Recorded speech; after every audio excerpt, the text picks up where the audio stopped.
Good morning. In today's video, I'll discuss 5 key takeaways which are the litmus test of Modi government foreign policy as we have seen them in Operation Sindoor.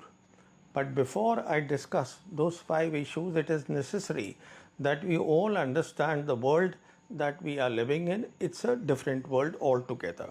Why? Because the global geopolitics has shifted from transatlantic to Asia Pacific region, which is our region, primarily because of the rise of China.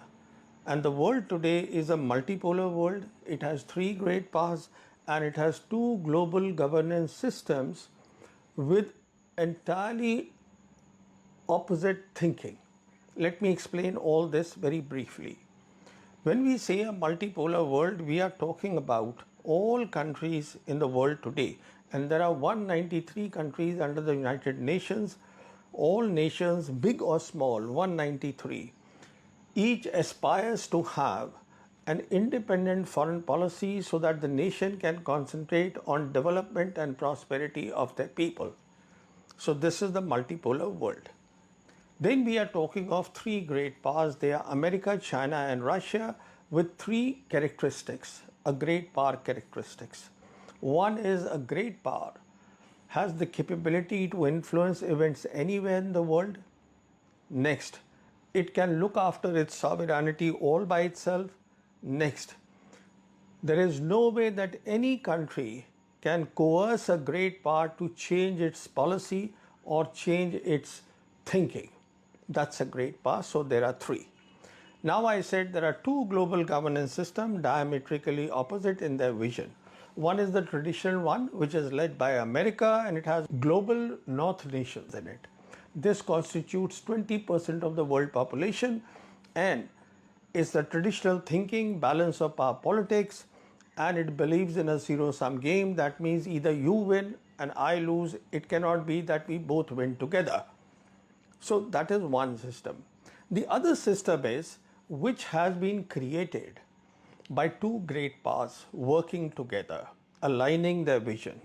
And those 2 great powers are China and Russia, and their visions of Belt and Road Initiative and Greater Eurasia, they are today in complete sync with one another.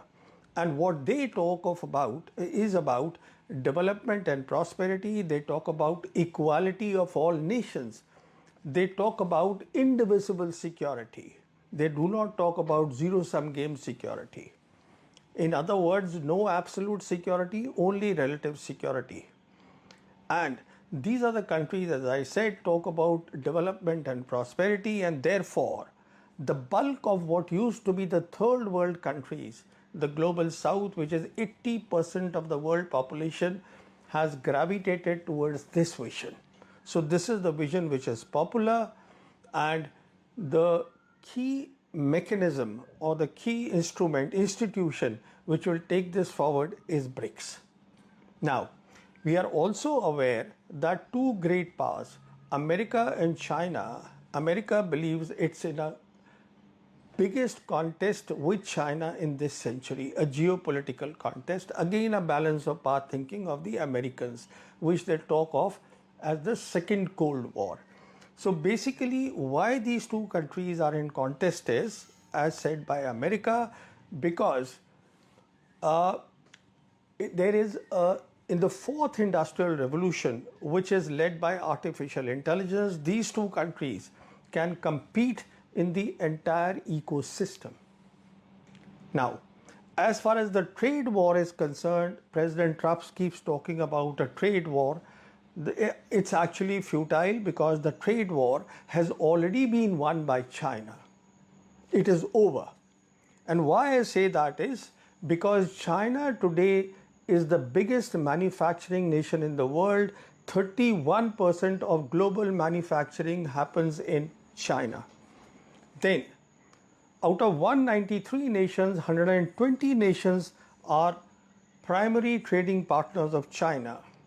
Then, in the last year, 2023-2024, when things were not working out, the trade was not working out between America and China, China recorded $1 trillion trade surplus with the rest of the world, which means that it has options.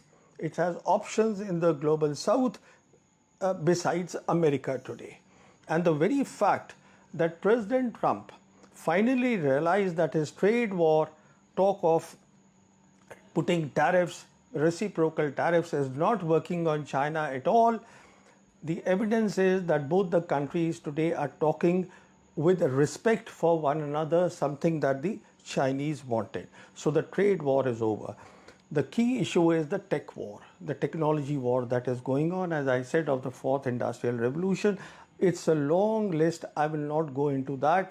I will just talk of the tech war very briefly in the military domain, because we are talking about Operation Sindoor.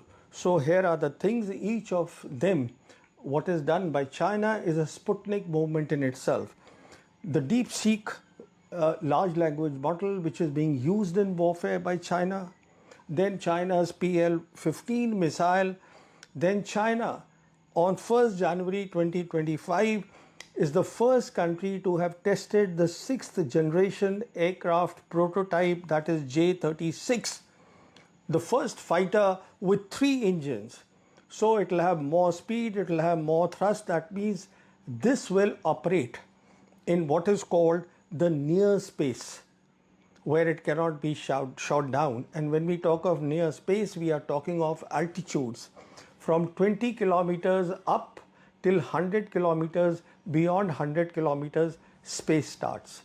Between ground to 20 kilometers is where you have all commercial flights, you have your all jet planes, everything happens here. So it goes up. This is the first aircraft of its type. Then in August 2021, China demonstrated what is called the fractional orbital bombardment system with hypersonic glide vehicle as its payload. Again, a Sputnik moment. Then China today is leading in humanoid robots, which will change warfare completely by 2030. Then China is leading in quantum communications. So you see, the point to make is that when we see this entire tech war that is going on and how it will show up by 2030, it becomes very clear that 2 issues will be important here. One is, whichever country, China or America, is able to take its technology of the fourth industrial revolution to maximum countries in the world, that country will set standards for the new technologies. And as I said, the global south, 80% of the world population is now gravitating towards China. So China will be able to set more standards, its standards, for more countries in the world. And the second issue is of cyberspace. What this means is that the internet, the present internet, will splinter. It will become in 2. It will be led by the American technology. It will be led by the Chinese technology. So this is the world we are looking at by 2030, in the next 5 years. So 2 things we are looking at: an entirely new thinking, perhaps of 80% of the world, and then we are looking at bifurcation of technology. So this is the world in very brief that we are looking at. Now let me come to India and Operation Sindoor and our foreign policy. Now the big achievement of India's foreign policy, repeatedly given out by India's External Affairs Minister Jai Shankar, is that India today is the Vishwa Mitra. That means we are friends with all nations of the world and all nations want us. Let's test that. During Operation Sindoor, how many nations actually stood by India? Now, all the nations, the important nations, I will just give out which nations they are. They spoke in general terms. They said, yes, fight against terrorism is important, and they said that there is a need of de-escalation between India and Pakistan. And these nations include United States, Global North nation, Quad nation, G7, G20, where India takes a lot of pride in saying that we are either the member of that or we are called there as observer in G7. Nobody issued any statement in favor of India. Then we have the BRICS country. If you see the founding members of BRICS, China, in any case, we don't have normal relations with China. Then Russia has been our traditional friend, but its response was absolutely lukewarm, basically aligning itself both ways, because Russia, as part of Greater Eurasia, now is warming up or becoming close to Pakistan. Then Brazil and South Africa, they also gave similar statements that there is a need for de-escalation. Then SAARC countries didn't say anything. Then BIMSTEC, that we are very proud about, they didn't say anything. The only countries that stood by India in Operation Sindoor are Israel and the Taliban regime of the Afghan government, and the Taliban regime is not recognized by the world and not even recognized by India. That is all the support that India got. Now let's see Pakistan, what happened there. Now Pakistan's biggest friend is China. In addition to which, I am certain China will give more equipment, more hardware, more software to Pakistan. In addition to that, China also very timely spoke about naming 27 more places in Arunachal Pradesh. Now, Arunachal Pradesh is our state which China claims, so a total of 90 places has been named in Arunachal Pradesh by China. We should not take this lightly at all. So China, we have not normalized relations. We have no intention of normalizing relations. I'm referring to the Modi government. Now let's see America. Now, without America's support, there is no way that Pakistan could have got the IMF 2.4 billion loan that it has got. And India, the Modi government has already now, it wants to do Mission 500, which basically means that as far as trade is concerned, the present trade is around $200 billion bilateral between India and America. The Modi government is committed to take this trade to 500 billion in the next 5 years by 2030. Then Turkey stood by Pakistan, and Turkey is providing hardware, drones, they are being provided to Pakistan. Then Azerbaijan stood by Pakistan. So the point to make is Pakistan is not isolated. This is the conclusion of Operation Sindoor, despite the fact that India tried its best to isolate Pakistan. Now, so this is the first thing, takeaway. Second is hyphenation. Now, most of the diplomats or the discussions that I heard, they are very worried that because of Operation Sindoor, India and Pakistan, they got hyphenated because all the countries spoke of them in one breath. Everybody spoke of de-escalation between India and Pakistan. So hyphenation is something which had ended during the Clinton era, now has come back. So this was the worry. Well, you see, this worry is misplaced because there can be no hyphenation between India and Pakistan as far as the two economies are concerned, because India's economy is far too bigger than Pakistan's economy. So the hyphenation was only in relation to Operation Sindoor, which means that it was in the military field only. And as I've been arguing for many years now, as far as the military field is concerned, India and Pakistan, they are peer competitors in this field. And so therefore, this is something that people don't seem to realize and understand. I won't dwell on it. Now, the second issue connected with hyphenation is, when the diplomats and analysts, they worry is that, you see, hyphenation is that old thinking. It's a zero-sum game, that you win and I lose. As I said, that the world has changed now, which is why we are not completely with the new world, which is why, being a global South nation, we are not, India is not. India doesn't want to be seen close to BRICS, doesn't want to be seen very close to SCO, it clamors to be in Quad. All this is known, is because of the colonial mindset. You see, this thinking of hyphenation is a mindset thinking. As I said, the new world is where the majority of countries, they talk in terms of equality, they talk in terms of equal respect for big and small nations. So this is a thinking that has to change the mindset of the Indian. So this is about hyphenation. Now, next is about Kashmir. Now on Kashmir, President Trump offered to mediate between India and Pakistan, and India has rightly said that any talks have to be between India and Pakistan will be bilateral under the Shimla Agreement, which is a correct stand taken by India. But India has also said that the only talks that can happen with Pakistan are either on terrorism or on how to get back Pakistan occupied Kashmir, which of course getting back POK is simply impossible. If anything, what the outcome of this 4 days of Operation Sindoor, the support that Pakistan has from China, should have established by now. Not only that, let me explain a little further.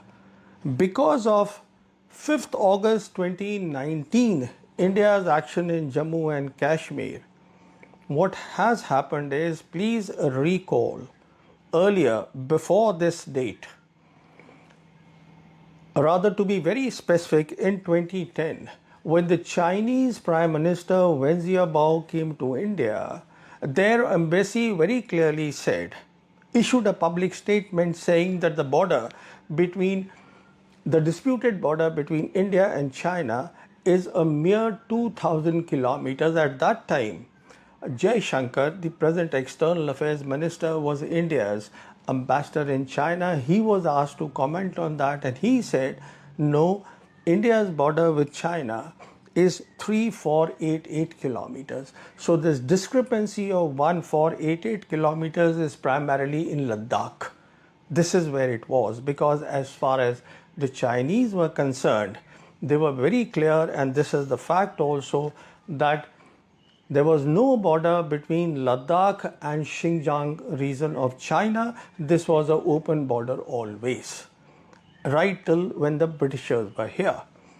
So, after India decided to make Ladakh a union territory post August 2019, which of course was not acceptable to the Chinese have now gone and claimed the whole of Ladakh, something they had not done earlier. They were just keeping quiet by just saying that the border is 2,000 kilometers. So now they actually claim Arunachal Pradesh and the Union Territory of Ladakh, and their claims should not be taken lightly. This is my suggestion. Next, terrorism. Now you see, Indians and the analyst and the government has to realize that terrorism was a very hot issue after 9/11, when America declared the global war on terror. But it is no longer an issue today. Because of the global geopolitics, everything has shifted to the conventional war. That is where things are shifted, and that is why America today is in a security competition and a likely war with China, which is a conventional war. So it's about conventional war now. The countries that highlight terrorism are India, Israel, Pakistan, and Afghanistan. Nobody else really talks about that. They talk in general terms. The reality is that what Prime Minister Modi said, that because of the geopolitical shift, or in the present world, the era of wars has ended and the era of terrorism remains. Actually, the opposite is true. The era of war has not ended because the global geopolitical shift is still going on. And the era of terrorism is over because not so much importance is being given in the present day world to terrorism by itself. Now I'll talk of the last and a very bizarre thing said by External Affairs Minister Jai Shankar. Please listen into this very small clip what he said. Because even at the start of the operation, we had sent a message to Pakistan saying we are striking at terrorist infrastructure. We are not striking at the military. So the military has an option of standing out and not interfering in this process. They chose not to take that good advice. Now, what Jay Shankar has basically said is, which is very shocking, and I am surprised by this, that before Operation Sindoor was launched, India actually informed Pakistan that we will be launching the operation, basically saying that we will launch missiles into your territory, but you should not, but we will not hit your military targets, so you should do nothing about that. In other words, Pakistan did two things, obviously, once they got to know of that. So, one is that the Pakistan Air Force was ready, and India helped Pakistan in this. Therefore, the night of 6th 7th May, when the air battle happened, Pakistan Air Force had a certain definitive advantage. Number two, the Pakistani side would have immediately informed the world capitals that this is what India intends to do. Basically, getting a clean chit from the world that they had to retaliate because obviously you are breaching their sovereignty. So they had to retaliate. Now, this is called a foreign policy with strategic arrogance. That only can come about when you're not really thinking. So, in my opinion, when we look at all these 5 takeaways, it should become very clear that India is not really the Vishwamitra that it claims, and there is a need for a review, a drastic review of India's foreign policy. In my next video, I will talk about the key weapons which are coming in China and how they will change warfare. Until then, thank you.